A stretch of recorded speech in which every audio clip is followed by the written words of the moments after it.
BJP की जो एक बड़ी मीटिंग हुई उसमें प्रधानमंत्री ने अपने नेताओं को नसीहत दी है और यह नसीहत 22 जनवरी को जो अयोध्या में नए राम मंदिर का उद्घाटन हो रहा है उसके मद्देनजर दी गई है। लेकिन यह नसीहत अपने उन बड़बोले नेताओं के लिए है जो अपनी बातों से माहौल को खराब कर रहे हैं, यानी कि सांप्रदायिक बातें कर देना, मंदिर बनते वक्त हिंदू मुसलमान की बातें कर देना।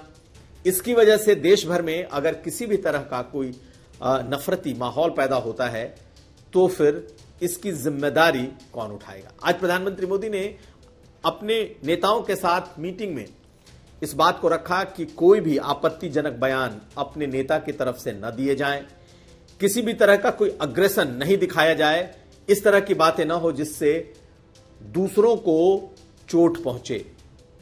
तो प्रधानमंत्री के इन बयानों का कितना असर होगा। उन्होंने अपने नेताओं को 22 तारीख के इस मंदिर उद्घाटन को देखते हुए बहुत सख्त निर्देश दिए हैं, लेकिन क्या उनके नेता मानेंगे।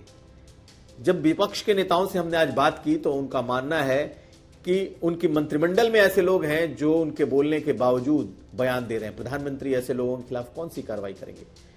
विपक्ष का यह भी कहना है कि प्रधानमंत्री ये बोल रहे हैं तो उनके नेता और ज्यादा बोलेंगे ताकि उनके नंबर बढ़ सकें। सुनिए इन नेताओं को जो पीएम के इस नसीहत के बाद, यानी अपने नेताओं को अपनी पार्टी के भीतर दिए गए नसीहत के बाद विपक्ष के नेता क्या कह रहे हैं। प्रधानमंत्री के पद पर बैठ के कोई देश या कोई भी ये आशा नहीं करता कि वो कोई उग्र बात करेंगे, लेकिन वो पहले अनुशासन अपने मंत्रियों पे तो लगाएं। गिरिराज किशोर बोल रहे हैं, तमाम मंत्री तमाम तरह के दावे कर रहे हैं। गिरिराज सिंह जी, इसके अलावा तमाम मंत्री उनके दावे कर रहे हैं। तमाम लोग अपने अपने तरीके से चीजों को ले जा रहे हैं, शंकराचार्यों का अपमान कर रहे हैं, बहुत लोगों से बहस कर रहे हैं, मंदिर के स्वरूप को लेकर भाषण दे रहे हैं। तो प्रधानमंत्री को सिर्फ बोलना नहीं चाहिए, इस पे अनुशासन सख्ती से इसको लागू करके दिखाना चाहिए। आपको लगता है कि यह असर होगा भाजपा के नेताओं के लिए, जिनके लिए वो नसीहत कह रहे हैं भाई अग्रेसन मत दिखाओ, विवादित बयान से बचो, ऐसा ना हो कि इसकी वजह से कोई प्रॉब्लम हो जाए 22 तारीख। प्रधानमंत्री और गृह मंत्री की बहुत ही सख्त पकड़ है भारतीय जनता पार्टी के ऊपर। अगर वो मन से बोल रहे होंगे तो असर होना चाहिए। उनसे ज्यादा पकड़ तो किसी की किसी पार्टी पे नहीं है। लेकिन अगर जैसे अमित शाह साहब के पहले ऑडियो वीडियो आते रहे हैं कि ये गलत बात है लेकिन करे जाओ, करते रहो, अगर इस तरीके से भाव से बोल रहे होंगे तो फिर कैसे रुकेगा। प्रधानमंत्री जी को ये नसीहत बहुत पहले देनी चाहिए थी। अब काफ़ी विलंब हो चुका है। उनके नेता और उनके मंत्री बेलगाम हैं।